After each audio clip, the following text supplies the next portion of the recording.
to the Indo-Pacific, where China has renewed its push for closer cooperation with Pakistan and Afghanistan following a trilateral foreign ministers meeting in Kabul. Chinese Foreign Minister Wang Yi met with his counterparts, including Afghanistan's acting Foreign Minister Amir Khan Muttaqi. During the course of the meet, Wang Yi said that the three countries should strengthen exchanges at all levels and consolidate strategic trust. Additionally, Wang called it necessary to improve the security dialogue mechanism, increase law enforcement coordination, and step up the fight against transnational terrorism. He also stated that China firmly opposes any external interference in the region and any moves undermining national sovereignty.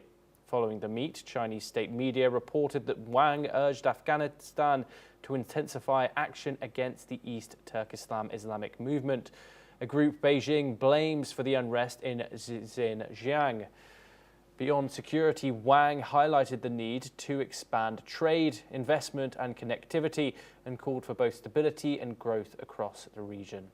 We're now joined by Andrew K.P. Leung. He's a China strategist and he joins us live from London. Andrew, thank you very much, as always, for joining us. China has called on Afghanistan to intensify action against Turkestan Islamic movement that Beijing blames for unrest in Xinjiang. What more can you tell us about that situation? That is a very serious challenge for China because Xinjiang has always been used as a card to contain or to disrupt China. If you look at the map, Xinjiang occupies a very large territory. It controls the throat of the passage from the Western China to Central Asia and beyond. And also Xinjiang is home to a lot of the oil, gas, and other mineral reserves. And in terms of size of territory, it's almost 1/6 or even more of China's entire territory. And above all, the Xinjiang, the Muslims, they have been for a long, long time part of China, of course. If you go back to history, the Qing dynasty, the Ming dynasty, and the various dynasties have degrees of influence over that territory.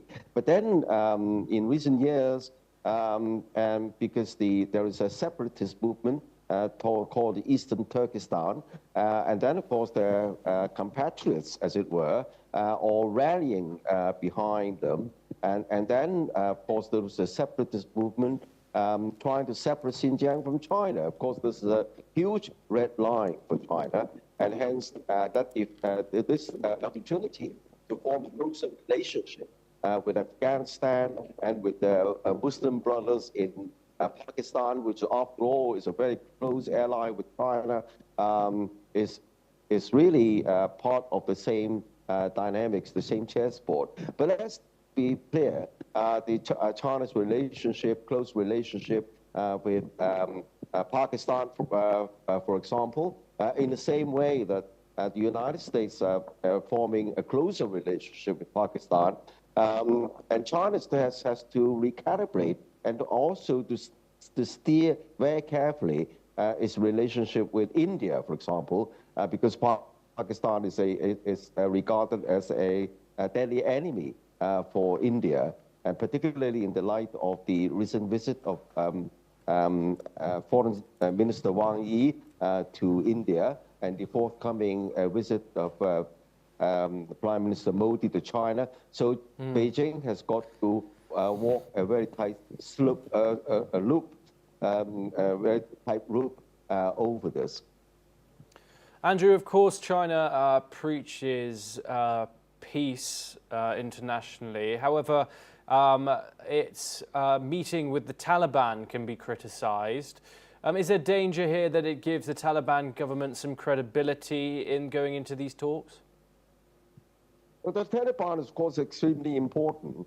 Bearing in mind, let's hark back to what happened in Afghanistan. So the war on terror and also the Afghan war ended in a fiasco for the United States, and also playing to the hands of the Taliban, whereas now the whole Afghanistan is under their control. And of course, Afghanistan is also a very important